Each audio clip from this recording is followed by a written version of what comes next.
Hello అందరికీ నమస్తే. Welcome back to అరూస్ కిచెన్ అండ్ వ్లాగ్స్. ఇవాళటి మన వీడియో వచ్చేసి ఇన్స్టెంట్గా అప్పటికప్పుడు చేసుకునే ఇడ్లీ రెసిపీని ఏ విధంగా చేయాలో చూపిస్తాను. చాలా చాలా టేస్టీగా ఉంటాయండి ఈ ఇడ్లీలు మాత్రం. మనకి ఇంట్లో ఇడ్లీ పిండి కానీ దోశ బ్యాటర్ కానీ ఇలాంటివి ఏమీ లేనప్పుడు ఇడ్లీలు తినాలనిపించినప్పుడు అప్పటికప్పుడు ఈ విధంగా చేసుకొని తినండి. 10-15 మినిట్స్లో చేసుకోవచ్చు ఈజీగా. చాలా చాలా టేస్టీగా ఉంటాయి. వీటికి కాంబినేషన్గా పల్లీ చట్నీ కూడా ఏ విధంగా చేయాలో చూపిస్తాను. ఇప్పుడు ఇవి ఎలా చేసుకోవాలో చూసేద్దాం. దీనికోసం ఒక గిన్నె తీసుకొని ఇందులోకి 1 కప్పు వరకు సూజీ రవ్వ ఉంటుంది కదా, మనకి ఉప్మా రవ్వ, దీనిని తీసుకుంటున్నాను. ఇక్కడ మనకి రవ్వ మాత్రం కొంచెం దొడ్డుగా ఉన్నట్లయితే మిక్సీ చేసుకోవాలి, సన్నగా ఉండే విధంగా చూసుకోవాలి. ఇక్కడ మనం సూజీ రవ్వ తీసుకున్నాం కదా, గోధుమ రవ్వ అయినా తీసుకొని చేసుకోవచ్చు ఈ ప్లేస్లో. ఇలా 1 కప్పు వరకు సూజీ రవ్వను తీసుకున్న తర్వాత ఇప్పుడు మనం దీనిని పక్కన పెట్టుకుందాం. ఆ తర్వాత ఒక మిక్సింగ్ బౌల్ తీసుకొని ఇందులోకి మనం ముందుగానే ఒక మీడియం సైజు బంగాళదుంపను ఉడికించుకొని ఈ విధంగా చేసుకొని పెట్టుకోవాలి, పొట్టు తీసేసి. చూసారు కదా, ఈ విధంగా ముందే ఉడికించుకొని పెట్టుకోవాలి మనం. ఇప్పుడు దీనిని మనం చిన్న చిన్న ముక్కల్లాగా కట్ చేసుకొని ఈ మిక్సింగ్ బౌల్లో వేసుకోవాలి. ఇలా వేడిగా ఉంది కదా మనకి, కొంచెం ఇలా కట్ చేసిన తర్వాత కొంచెం చల్లారనివ్వాలి. మనం ముందుగా చల్లారిన తర్వాత అయినా కట్ చేసుకోవచ్చు. ఈ విధంగా చిన్న చిన్న పీసుల్లాగా కట్ చేసుకోవాలి మనం. ఇలా కట్ చేసుకున్న తర్వాత ఇప్పుడు ఇందులోకి 1 కప్పు వరకు పుల్లటి పెరుగుని తీసుకోవాలి. ఇక్కడ మనం పుల్లటి పెరుగు తీసుకోవడం వలన మనకి టేస్ట్ అనేది ఇడ్లీలు బాగుంటాయి. ఇలా పెరుగు తీసుకోవడం వలన మనకి ఇడ్లీ అనేది మెత్తగా వస్తుంది. కాబట్టి ఇలా పుల్లటి పెరుగును తీసుకోవాలి. పుల్లటి పెరుగు లేదు అనుకుంటే మనం నార్మల్ పెరుగు అయినా తీసుకోవచ్చు. ఆ తర్వాత ఒక 4-5 పచ్చిమిర్చిని వేసుకొని ఈ విధంగా ఫైన్గా మిక్సీ చేసుకోవాలి. మనకి ఇక్కడ పొటాటో అనేది గడ్డల్లాగా ఉండకుండా చూసుకోవాలి. మొత్తం ఫైన్గా అయ్యేంత వరకు మిక్సీ చేసుకోవాలి. ఇలా మిక్సీ పట్టుకున్న దీనిని ఇప్పుడు మనం ఈ రవ్వలో వేసుకోవాలి. ఇలా రవ్వలో వేసుకున్న తర్వాత ఇప్పుడు అంతా బాగా కలుపుకోవాలి. ఈ విధంగా మొత్తం ఈ రవ్వ ఉండలు కట్టకుండా అంత బాగా కలిసే విధంగా కలుపుకోవాలి.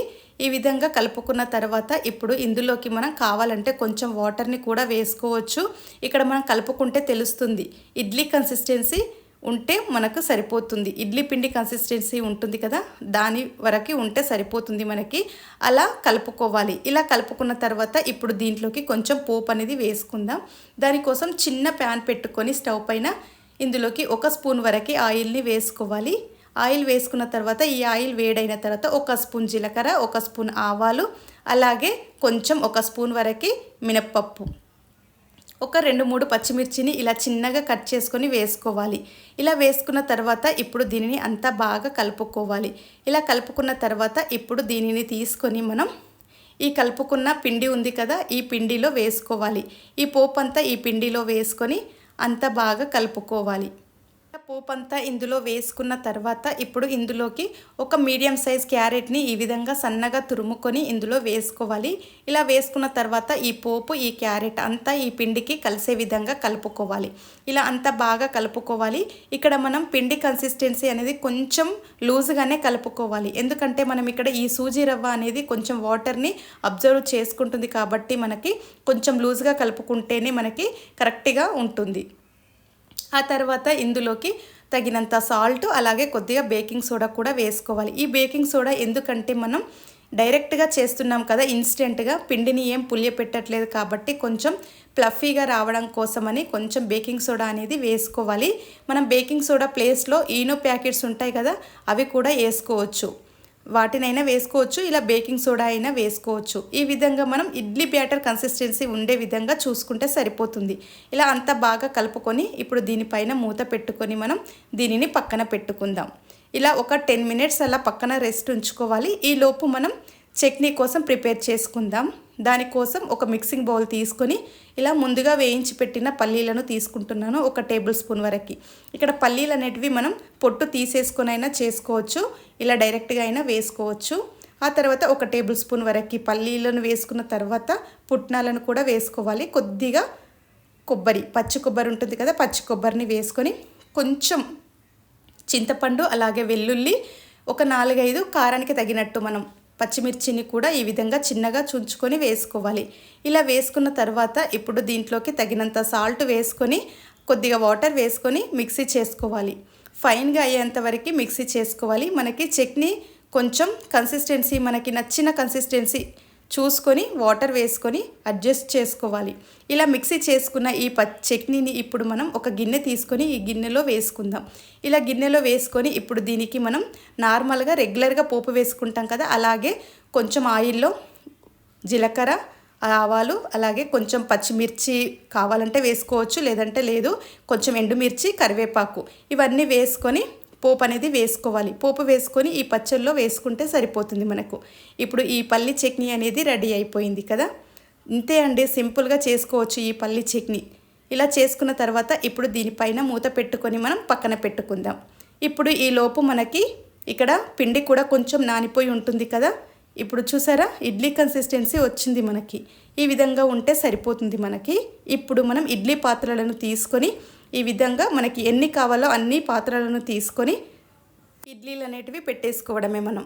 ఇలా మనకు కావాల్సినన్ని పాత్రలను తీసుకొని మనం ఇందులో కావాలంటే కొద్దిగా ఆయిల్ని వేసుకొనైనా చేసుకోవచ్చు, లేదా మనం ఒకసారి వాటర్తో తడి చేసుకొని కూడా పెట్టుకోవచ్చు ఇడ్లీలు అనేటివి. ఈ లోపు మనం ఇడ్లీలు పెట్టుకునే లోపు వాటర్ వేసుకొని ఒక గిన్నెలో ఇడ్లీ పాత్రలో కొద్దిగా వాటర్ వేసుకొని స్టవ్ మీద పెట్టుకుంటే మనం ఇడ్లీలు పెట్టుకునే లోపు వాటర్ అనేటివి వేడవుతాయి కదా. కాబట్టి ముందే వాటర్ని అలా పక్కన పెట్టుకోవాలి స్టవ్ పైన.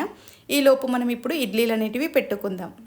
చూసారు కదా, ఈ విధంగా కొంచెం ఆయిల్ అయినా వేసుకోవచ్చు, లేదా కొంచెం వాటర్తో తడి చేసుకొనైనా, లేదా తడి గుడ్డ లాంటిది వేసుకొనైనా ఇడ్లీలు అనేటివి పెట్టుకోవచ్చు. మన ఇష్టం, మనం రెగ్యులర్గా ఎలా చేసుకుంటామో ఇడ్లీలు అదే విధంగా చేసుకోవచ్చు. నేనైతే కొంచెం ఆయిల్ని అప్లై చేస్తున్నాను ఈ ఇడ్లీ ప్లేట్లకి.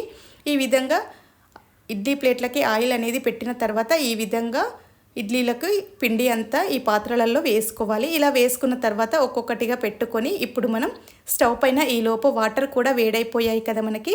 ఇప్పుడు ఈ ఇడ్లీ ప్లేట్లను తీసుకొని అందులో పెట్టుకొని మూత పెట్టి స్టవ్ని కొంచెం మీడియం ఫ్లేమ్లో పెట్టుకొని ఒక 15 to 20 minutes వరకు అలాగే ఉంచామంటే మనకి ఇడ్లీలు అనేటివి రెడీ అయిపోయాయి. చూసారు కదా, ఇలా కొంచెం స్టవ్ ఆఫ్ చేసిన తర్వాత కొంచెం వేడి అనేది పోయిన తర్వాత మనం ఈ ఇడ్లీలను తీసుకొని కొంచెం చల్లారనివ్వాలి. వెంటనే తీస్తే కూడా మనకు ఇడ్లీలు అనేటివి మంచిగా రావు తీయడానికి.